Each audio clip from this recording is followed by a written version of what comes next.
It's time for The World This Week. 7 days, 4 Paris-based correspondents, 1 hour. The World This Week in partnership with the Daily Beast. Let's say hello to foreign editor Chris Verdicchia. How are you, sir?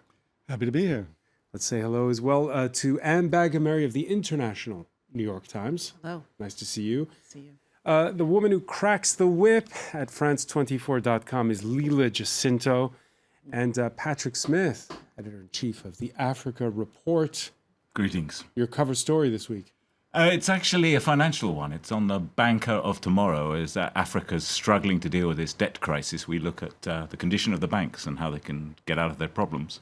All right, we'll talk about the continent and an important symbol coming out of the Olympics later on in the show. The World This Week, where you can join the conversation on Facebook and Twitter, #World This Week. Her name is Julia, a 10-year-old girl trapped under the rubble for 15 hours before her rescue after an earthquake devastated towns in central Italy in the overnight of Tuesday to Wednesday. Unfortunately, far too few tales like this one. The quake at the height of tourist season, killing at least 267. We would like to help with action because we're specialists in rope rescue and cave rescue. We're from Rome, but there are firefighting teams from many parts of Italy. Wait. Something is happening. I have to go.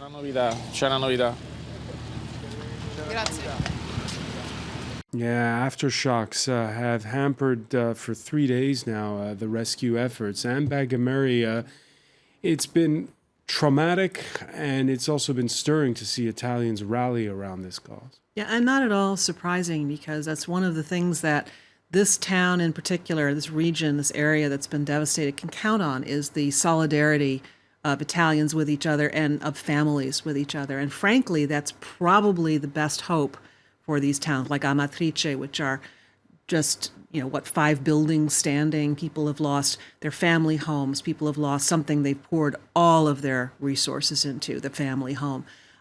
Fortunately, there will probably be plenty of families ready to take on the survivors, but it's tragic for these towns, which represent people's entire familial past. If young people have traveled to Rome and elsewhere to seek their fortunes, usually their parents have stayed in towns like this. And I know because I spend my summers in a town very similar to that, not too far from Amatrice, though fortunately not touched, in the Abruzzo, a town that people come from. They send their kids out into the world, but the kids always come back. And in summer, this is home. We heard the mayor of Amatrice wonder whether it's the end of his town. You can understand why he would think that, because if these buildings have crumbled, you can bet that with Aquila, which suffered an earthquake in 2009 and still hasn't been quite rebuilt, and that was a much bigger city with a much more expansive rescue effort, at least poured into it in the initial stages. You can see why he would think that some of these buildings aren't going to be rebuilt. Plus, Amatrice especially depends on tourism. You mentioned at the opening that this was tourist season, so there were foreigners there. People come there because it's the town of 100 churches. And so it's very characteristic and beautiful, and it's the home of a beloved pasta dish called pasta alla matriciana. So people go there to eat that. Let's talk about that pasta dish, spaghetti alla I hope I'm pronouncing Alla matriciana. Thank you, Anne Bagamary. It includes tomatoes, guanciale, which is pork cheek, pecorino, sheep's milk, cheese, and some hot pepper flakes, pepperoncini. More than 700 restaurants in Italy are raising money by donating €2 of each order of that dish to the relief effort. We're also getting word that museums will be donating all their receipts for the relief effort this weekend. Fantastic. As I say, it's not surprising that Italians would rally to this. They rallied for Florence when the Arno flooded. They rally for Venice, and they're going to rally for this. Is it too late to bring back what Amatrice and the other towns were? Hard to say, but it strikes at the heart of every Italian because it strikes at family. The Prime Minister's been on the front lines, but he's also taking heat for those that feel that not enough has been done to up safety standards since the last big quake that Anne mentioned in L'Aquila back in 2009. Noi abbiamo però anche in queste ore In these hours, we have two necessities. On one hand, we need to think about reconstruction, pensare alla ricostruzione, però but we must think beyond the state of emergency. We must have a long-term plan, and we will do that together. There's this school that was built in 2012 in Amatrice, which was supposed to be earthquake-proof and which has collapsed, and that has really outraged Italians. Well, well, you know, Anne's talking about the solidarity that Italians are showing, and that's great. But the fact is, Italy doesn't work very well. They didn't have the kinds of enforced laws that would make these buildings stand up more effectively, including one that was built as recently as that. L'Aquila has not been rebuilt very effectively. It was a beautiful old town. It was virtually destroyed, and it's still virtually destroyed. So I think that the mayor of Amatrice has every reason to feel that his town has been just wiped out. And there's something else. I was talking to our correspondent who's been on the ground at ground zero in Amatrice. This is not the fault of the government, it's just Mother Nature. But those aftershocks, you hear the words aftershocks and you think, oh, well, that's sort of bad. No, this is like one earthquake after another, again and again and again. Barbie Nadeau, our correspondent, was standing in front of a TV camera when the building behind her just collapsed. Yeah. And that's hampered rescue efforts, but it also shows that you're really in Italy, you are in a very serious earthquake zone, and Italy doesn't act as if it's in a very serious earthquake Not zone. all of Italy is in an earthquake zone. Well, enough of it is. L'Aquila is, Amatrice is. They're both lots in the of same places area. have been. Lots of places have been. It's serious, but you really shouldn't exaggerate the danger to all of the country. The whole country isn't in that Anne, I condition. don't really want to run down the tourism of Italy, but I think again and again over the years we've seen these earthquakes in Italy. We see that the rebuilding is not effective, but more to the point, in the areas that are most vulnerable, they don't build to standards. That's what we're seeing right now.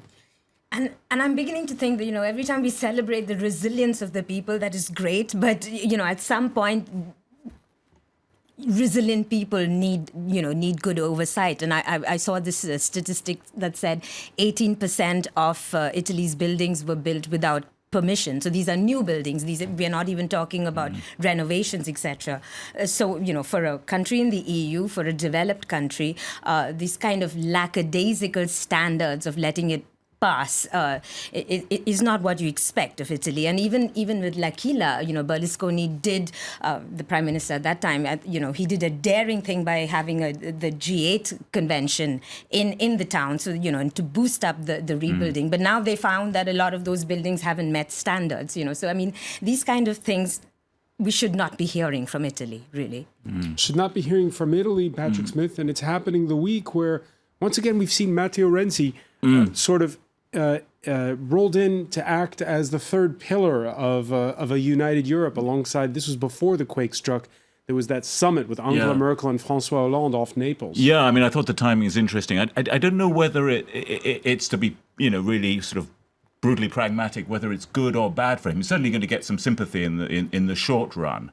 I mean, don't forget, he came in with this sort of grand reforming Euro project, and he was meant to be François Hollande's ally in terms of sort of fighting the sort of nasty fiscal demands and rules of Angela Merkel's Germany.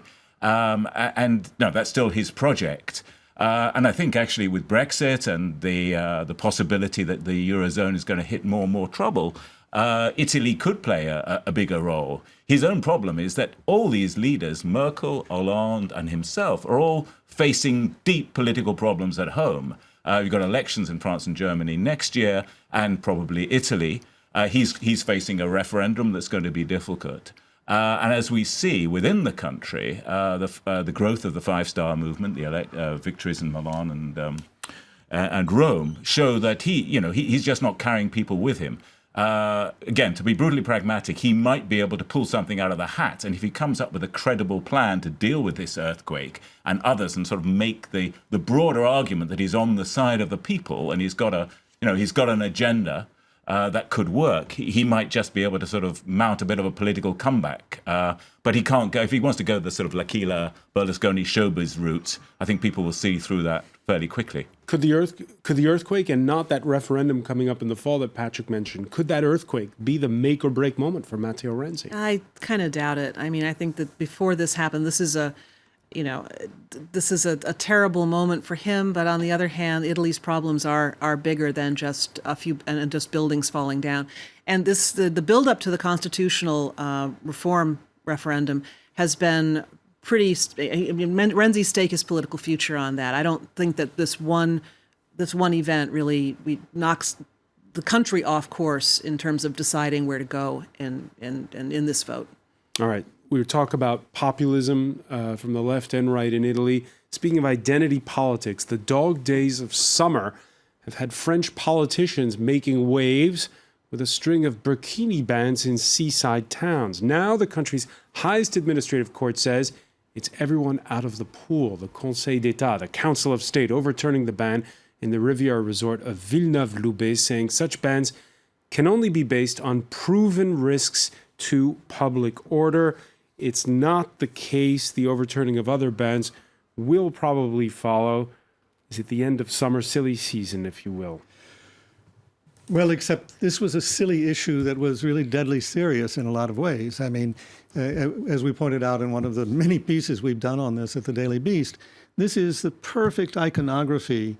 When you see a woman covered up on the beach and you see two guys with guns telling her to take off the covering, you couldn't get more perfect iconography for recruiting jihadists. It's like here, let's just do this, and let's do it on camera so that we can get lots of Muslims who are not necessarily jihadists to be so angry that they'll identify with the jihadist cause. That's exactly what's going on. In particular, there was the backlash over what happened in Nice earlier this week.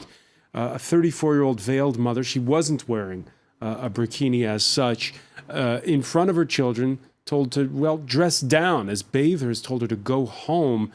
Lila Jacinto, she's from Toulouse. She's third-generation French. Yes, and Chris was talking about making Muslims angry. It's not just made Muslims angry. It's made a lot of people across the world angry, and these are not Muslims. And one of the things I find repeatedly when these kind of stories happen, earlier it was the hijab ban in public schools, is there really is a difference between how France views this issue and people out of France. And this week I'm having a real problem trying to get the French perspective to be understood. Not that I at all agree with this. I think. But just to get it across is difficult. To even try and make people understand where they're coming from, because frankly, with this ban, it just does not make any sense. I usually find the best way to argue this out with my French friends is to talk about it's not effective. You are defeating the cause. And the only way, and there was a poll that came out that said 64% of French people support this ban. And, this is across the board such a bad idea, from the point of view of civil liberties, from the point of view, there definitely has to be an argument, and that's a separate one of why we are seeing more veils, why we are seeing more burqas. That's definitely a point. But banning a burkini on the beach, that is wrong. Especially when you haven't been hurt. I mean, there hasn't been a problem. No. Right? You're creating the problem with the ban. There wasn't a problem before. There was one problem in one Corsican town, but that's Corsica. God knows what was going on. Right. In Nice, in Cannes, in these countries, in these cities, there wasn't a problem with burkinis until these edicts and I'm were trying put to understand the 64%. So a part of it are the hardcore Islamophobes. They will just, you can expect them to do this.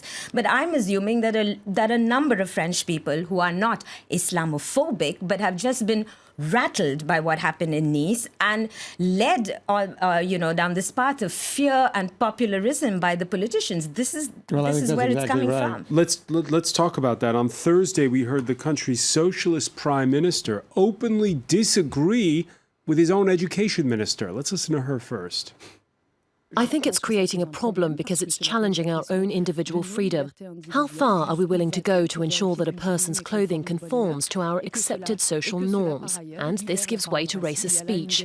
I see in this a dangerous and political drifting away from national unity. No, that's a misinterpretation of the issue.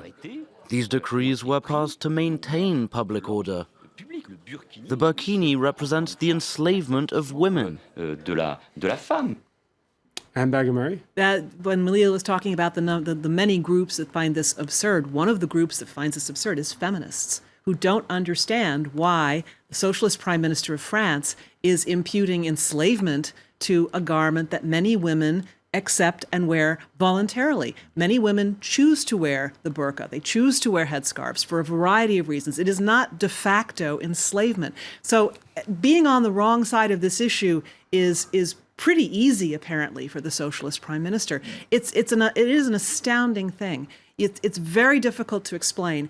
The only thing that you can say is that in some weird way, it has brought about some national unity because people on all sides of the spectrum don't understand why this is becoming such an issue, except perhaps to explain that there's a great word in French, psychorigidité, which in English... Psycho-rigid, I suppose. Yeah, which in English probably means exist, uptightness, but yeah. you know, a certain way of looking at the world that doesn't accept deviation.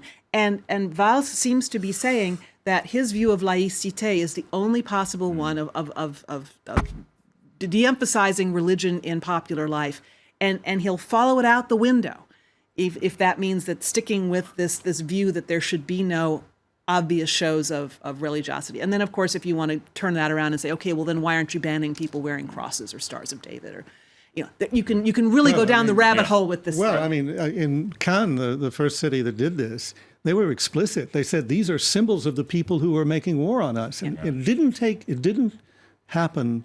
Notice that it didn't happen right after the attack in Nice on July 14th. It happened after a priest was killed. Yes. And the edict that was passed in Nice was a response to that. Mm-hmm.